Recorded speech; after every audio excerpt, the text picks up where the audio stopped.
Alright, quiet down, knuckleheads. Now, I doubt anyone cares, I know no one asked, but I thought I would start giving some thoughts on Fantasy Flight's games Marvel Champions as the releases come out, starting with Gamora. No, Gamora. That's right, I'm starting a segment on the, 20th release of this game. Now, if you don't play Marvel Champions, what are you doing here? Why are you watching this?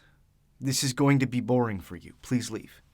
On her hero side, we got a hand size of 5, hit points of 10. Basic stats are 2s down the line. She has 2 once-per-phase hero abilities. Finesse allows her to take a threat off a scheme when she plays an attack event, and Precision allows her to deal 1 damage to an enemy after playing a thwart event. How very balanced. Over on her alter ego side, where we have Weekend Gamora, hand size of 6 on her off time. Now, Gamora is our very second character with special deck building rules, being able to pull up to 6 attack or thwart events from any other aspect in addition to her chosen aspect. That's a full 15% of a 40-card deck. I used a calculator for that. I mean, 15% is insane. That's higher than I got on my college algebra final the first time. I eventually got there. Sorry, Dad. Moving on to her player cards, we're going to start with Nebula, who also has a bunch of 2s on her card. 2 cost, 2 thwart, 2 attack, 2 hit points. I guess it's a theme? Sisters. When she enters play, you can look through your deck for an attack or thwart event and add it to your hand. So she costs 2 and immediately bounces a card back into your hand, and you get to choose that card so long as you can find one, because one thing to note, it does specify that you only get to look through your deck, not deck and discard. So it's worth thinking about how many events you think you might have left in your deck. So let's take a look at some of her built-in event cards, starting with a pair of complementary events. Acrobatic Move, a 0-cost attack event that does 2 damage to an enemy, and Set the Pace, a 0-cost thwart event that removes 1 threat from a scheme. Now, playing both of these will trigger both of Gamora's hero abilities, making Acrobatic Move 2 damage and 1 threat, and Set the Pace 1 threat and 1 damage. That's 2 plus 1 plus 1 plus 1. Pretty good for 0 resources played. But why faff around with 2 cards to play both of Gamora's hero abilities in the same turn when you could do it with 1 and then some? 2 copies of Cross Counter, an attack, defense, and thwart event which prevents 3 damage, deals 1 damage to an enemy, and removes 1 threat from a scheme. Then deal 1 more damage and take 1 more threat for finesse and precision. Did I mention it was 1 cost? I did not. I intended to at the top of it, and I forgot to say it. It's 1 cost. For all that. 2 copies of Decisive Blow, a 2-cost attack event that deals 4 damage or a whopping 7 damage to an enemy if you've already played a thwart event earlier this turn. I bet you can see where we're headed from here. Forward Momentum, 2 costs, remove 3 threat from a scheme, 5 if you've played an attack card this turn. Are you picking up on a theme? You should be.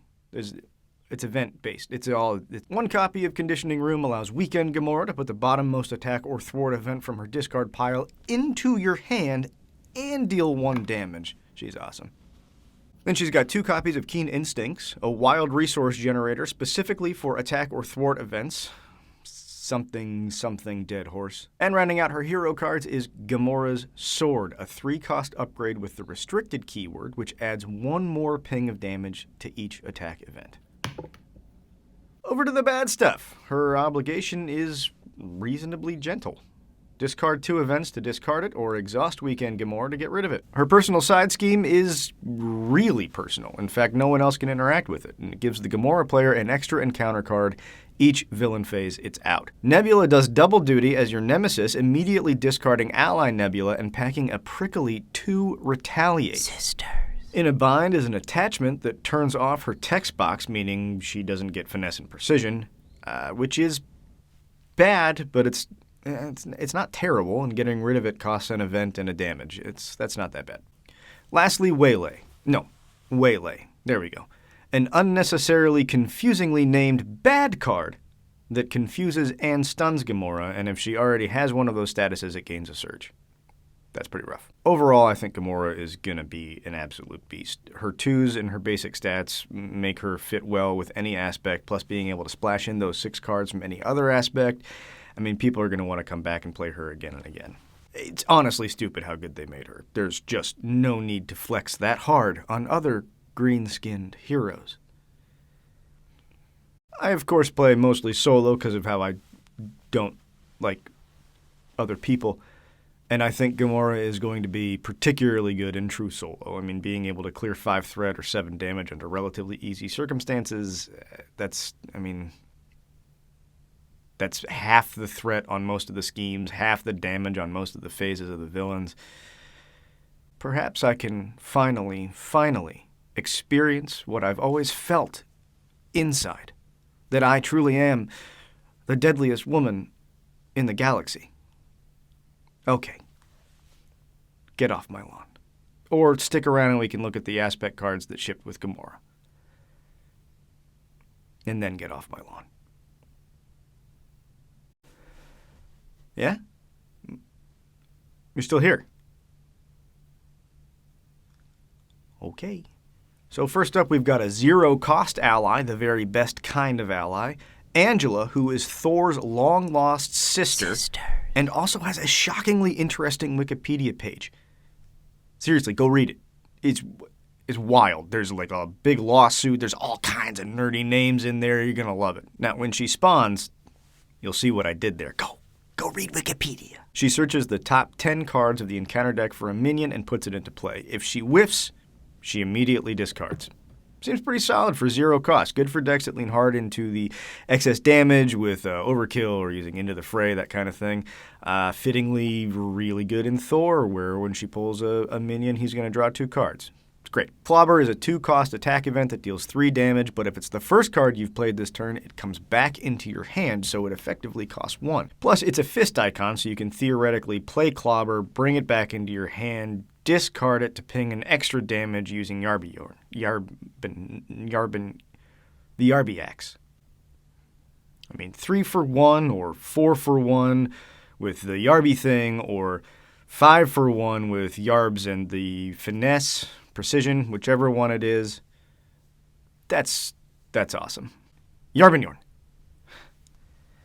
He's got to sneak up on it.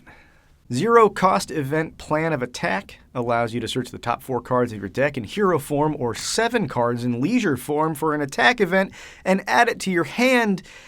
Zero cost is good, but I don't know why you wouldn't just put another attack event in your deck instead of this card, which you have to spend to then replace. That doesn't feel good. I don't think this is a good card. Next is Agent Venom, looking particularly venomy. In First Hit, a 1-cost protection event that has 2 options. Either deal 2 damage to the villain, or as an interrupt, when a minion initiates an attack, deal 2 damage to that minion. I really like this. I think. I haven't used it yet, but at least on paper, on cardboard, it looks like a card I would like. It does more than one thing, which is always fun. And thematically, with it being Venom on the picture, I just imagine like a minion running up on him and a Venom tendril just before it even has a chance to take a swing. That's just good Marvel. That's just a good Marvel time. Impede is a 2-cost justice event that is the yellow version of Clobber, except maybe a little bit worse. It removes 3 threat from the main scheme. Bounce it back to your hand if it's the first card you've played this turn. So the reason I'm saying that Impede is slightly worse than Clobber is that Impede has to be on the main scheme, whereas Clobber is just damage done, not specifically to the villain. Hey, you know what's a heck of a lot easier to say than Yarbenyorn? Godslayer. See? I didn't mess that up at all. Godslayer. Nailed it. Godslayer is a 3-cost restricted upgrade that does +2 attack against unique enemies, the ones with the stars by their names. Now, I don't know how efficient this card's going to be to take. I don't know how often you come across the starred enemies more than the other kinds of enemies. I don't crunch numbers. I'm not that kind of nerd. What I do know is that Godslayer in one hand and a hand cannon in the other hand seems great. You got the Godslayer for when you are hitting those big enemies, the hand cannon for the trash, and then it carries over onto the main villain. It seems good. Then we've got Drax, who is another one of our Guardian-only neutral allies. He's going to do 3 damage, but only to minions, which is hilarious and on brand and feels perfectly Drax. I don't know that makes him better or worse to take over other cards, but I do know that is undeniably fun, that we have Drax who just doesn't give a shit about the little guy. He wants the villain. I think that's great. Hit and Run is another neutral that is both an attack and thwart event that does 2 damage to an enemy and removes 2 threat from a scheme for a cost of 3. I like that it does both. It feels expensive. I guess it's probably worth it in Gamora, where you're also going to be getting precision and finesse. Maybe it's good in Miss Marvel, who can turn those numbers into higher numbers. It seems expensive. Pivotal Moment is a 2-cost justice event that deals 2 damage to the villain, or 5 if there is no threat on the main scheme. So kind of similar to Fighting Fit. I like that you get the bonus for doing the thing you're trying to do anyway, but if you don't meet the conditions, they're terrible value, and if you do meet the conditions, they're still not very good. If it was just do damage and not an attack, fine. If it in some other way ignored guard, fine, but it doesn't. So if you have just one minion out who has guard, it turns these cards entirely off. You can't do anything. I don't know. It just doesn't. It sucks too, because the art's awesome. Comms Implant is a 1-cost leadership upgrade that is Guardians only. This gives the ally that it is attached to +1 thwart and +1 hit point. True Grit, what? True Grit, there we go, is a 1-cost protection thwart event that removes threat equal to your thwart value after you defend against an attack. This set really killed it with the art. It's such good art. Part of it is they probably didn't want to go back too far into Gamora's past because her outfits have been something. Nerds in the 80s, man, woof. She's just in a teddy. All the time. Okay, so that is all of them. That's all the cards that were new. There were some reprints, but we're not going to go over those because of how I don't want to do that. So please leave. Fine.